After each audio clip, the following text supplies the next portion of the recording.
Hi guys, ಎಲ್ಲ ಹೆಂಗೊಳ್ಳರಿ. ಇಂದಿನ ನನ್ನ ಮಿನಿ ಲಾಗ್ನ ನೋಡಮ್ಮ ಬನ್ನಿ. ಇಂದು ನಾವು ನಮ್ಮ ಊರ್ಲೇ ಇದ್ದ ಒಂದು ಮದುವೆಗೆ ಹೋಗಿದ್ದ.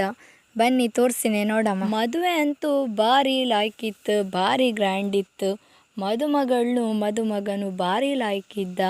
ಜೋಡಿ ಅಂತೂ ತುಂಬ ಲಾಯ್ಕಿತ್ತು. ಮದುವೆಗೆ ನಮ್ಮ ಹಾಗೇನೆ ತುಂಬ ಜನ ಬಂದಿದ್ದ. ಎಲ್ಲವೂ ಕೂಡ ಲಾಯ್ಕ್ ಕಾಂಬತ್ತಿದ್ದ. ಹಾಗೇನೆ ಎಲ್ಲವೂ ನಮ್ಮೊಟ್ಟಿಗೆ ಭಾರಿ ಲಾಯ್ಕ್ ಮಾತಾಡ್ತಿದ್ದ. ಹಾಗೆ ನಾವು ಮದುಮಗಳಿಗೂ ಮದುಮಗಂಗೂ ವಿಶ್ ಮಾಡಿ ಹಾಗೆ ಊಟಕ್ಕೆ ಹೊರಟ. ಅಲ್ಲಿ ಏನೆಲ್ಲ ಸ್ಪೆಷಲ್ ಇತ್ತು ತೋರಿಸಿನೇ ಬನ್ನಿ ನೋಡಮ್ಮ. ಉಪ್ಪಿನಕಾಯಿ, ಹಾಗೆ ಗೀ ರೈಸ್ಗೆ ಒಂದು ವೆಜ್ದು ಸಾರು, ಹಾಗೇನೆ ಜೋಳ. ನಾವು ಅದರ ತಿಂದು ಹಾಗೇನೆ ಊಟಕ್ಕೆ ಹೋಗುವ ಬದಲು ಪಾಯಸಕ್ಕೆ ಹೋಗಿದ್ದ. ಅಲ್ಲಿ ಕ್ಯಾರೆಟ್ ಪಾಯಸನೂ ಹಾಗೆ ಹಲ್ವನೂ ಇತ್ತು, ಜಿಲೇಬಿನೂ ಇತ್ತು, ಪಲ್ಯನೂ ಇತ್ತು. ಮತ್ತು ನಾವು ಅಲ್ಲೇ ಐಸ್ ಕ್ರೀಮ್ ಇತ್ತು, 3-4 ಬಗೆ ಐಸ್ ಕ್ರೀಮ್ ಇತ್ತು.